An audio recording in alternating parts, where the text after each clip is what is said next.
Thank you very much, Simpiwe Makanya, there in conversation with the MSC for Transport in the province of KwaZulu-Natal, Siboniso Duma. He speaks about, Sophie, the document of strategy and tactics. But before we get there, the story of Nathi Mthethwa cannot be complete if you do not bring in Marikana. And as we are going to then bring in Zwane, this is it was a difficult moment in the history of South Africa. He was police minister during that time, and I remember when he appeared before the Farlam Commission, right, he says, and I quote, "What happened was not supposed to happen under democracy. This was one moment that stands as a test for the South Africa's democracy."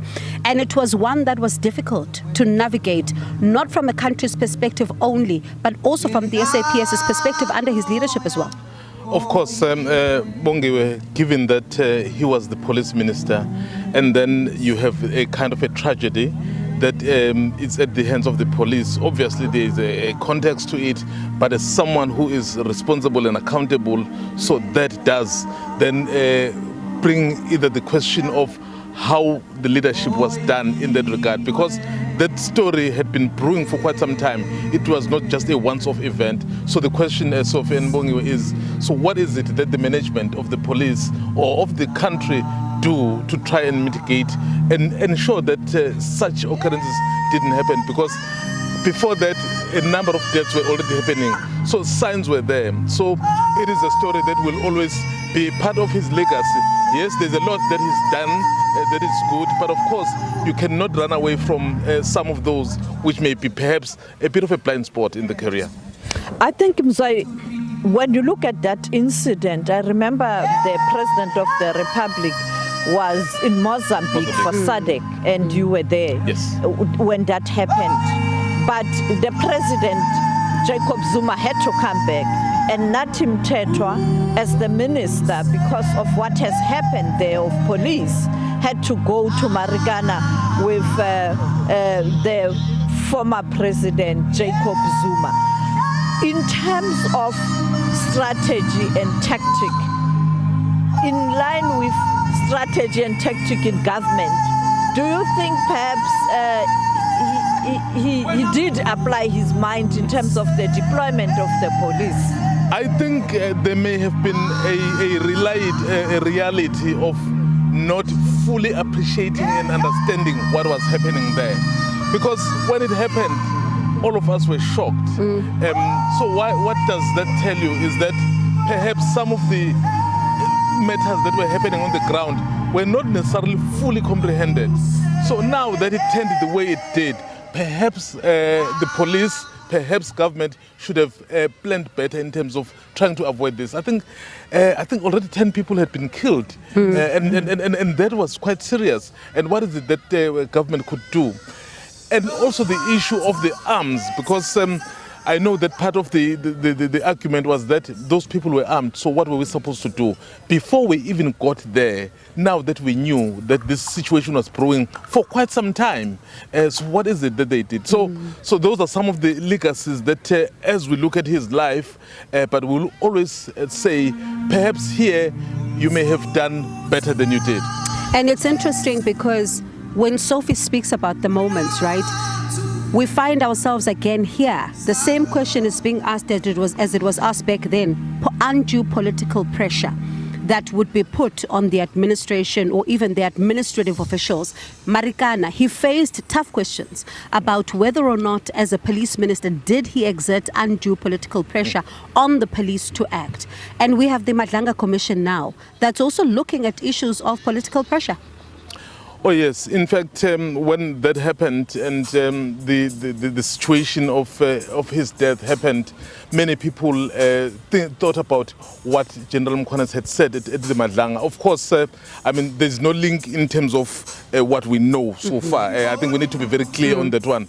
But the fact of the matter is that a week earlier, the General Mokoena had spoken about him as part of those people who back then had obstructed the work of the police. So clearly, so all those things, time and again, will come up. And that's why when we look at the legacy of someone, he has done very good. He's been he's been someone who's really been uniting in so many respects. But the fact of the matter is that there are areas which we also need to look at quite closely. So what could have been his role? It's unfortunate that obviously he can't respond for himself, particularly to what General Mokoena has said. But those are the issues we'll always look at as part of his legacy. This speaks to leadership. You learn from your mistake. Do you think the party, the ANC, and the executive that we have right now, they can learn from the mistakes of the past? Because truth be told, as human beings, we are bound to make mistakes. I think the party, the ANC the ANC as the political party, has had so many examples to learn. There's so much that they need to learn from. The fact, Sophie, that the ANC is not the outright winner of this election, so which means they are co-governing, tells you that a lot has been done that could be corrected. It is upon the leadership to be able to face up to some of those realities, like the realities we are speaking about. So what is it that you can do better going forward? So if obviously they don't learn from that, in the next year we have the local government elections. The judges, which are the people of South Africa, will pass it. And the NGC in December, this is a moment to reflect. The midterm review in the next 2 months, so the branches will be asking tough questions. Are we on the right track? What we've done in the past 2.5 years, was it right? So that will be the big question. All right, Mzwai, let's just pause for a second and take you back to the home. There, Gwambo Nambi, where Samgele Masego is on standby. Samgele?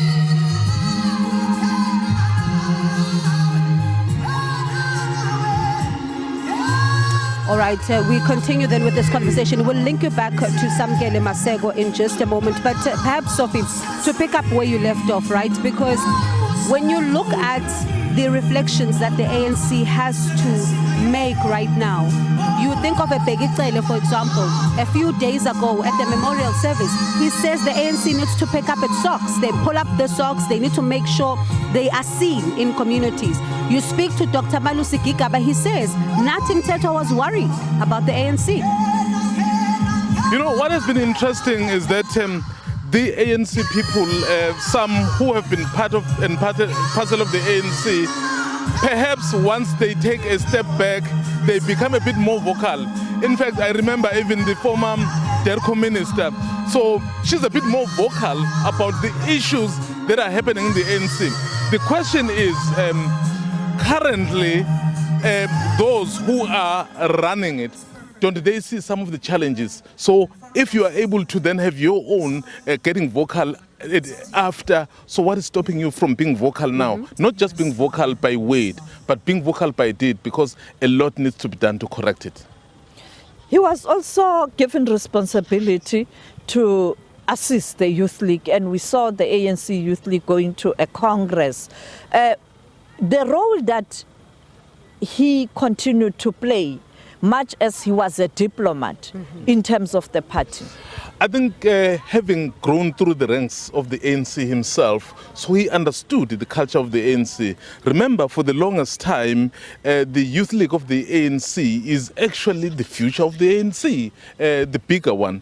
So if then you have someone who has the understanding of how you start, how you grow up, it then gives you that head start, because you're dealing with someone who understands the intricacies and the dynamics. So Nathi Mthethwa, having grown up in the ANC Youth League ranks and becoming the minister, the diplomat, and a unifier, so it then tells you that if I think the ANC leadership, so in its entirety, were then to pause, perhaps the NGC will be that moment to pause and say, what is it that we are not doing right?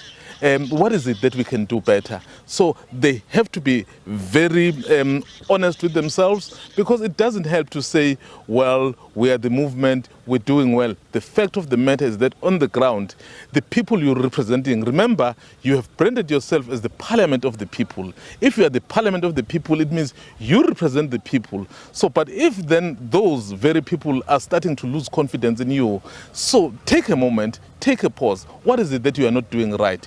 We're seeing the Madlanga Commission. Who is it dealing with in the main? We're seeing any other investigations that are happening.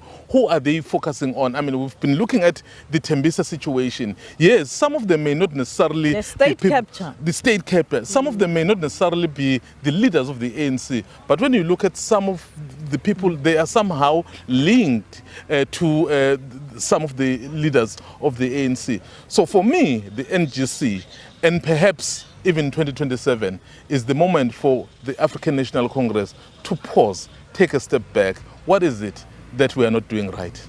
I think Bongiwe, with elections, the local government elections next year, the ANC will have to do just that, and learning from what transpired in 2024. And of course, we'll continue then with conversations for you here at the SIYABONGA SANGWENI Sports Complex in Dondota. We are in Gwambonambi. And it is, of course, still set for 9 o'clock, that funeral service to begin. We'll take you live there, of course, during the proceedings. So do stay with SABC News. Let's take a quick ad break and then we'll be back with more for you.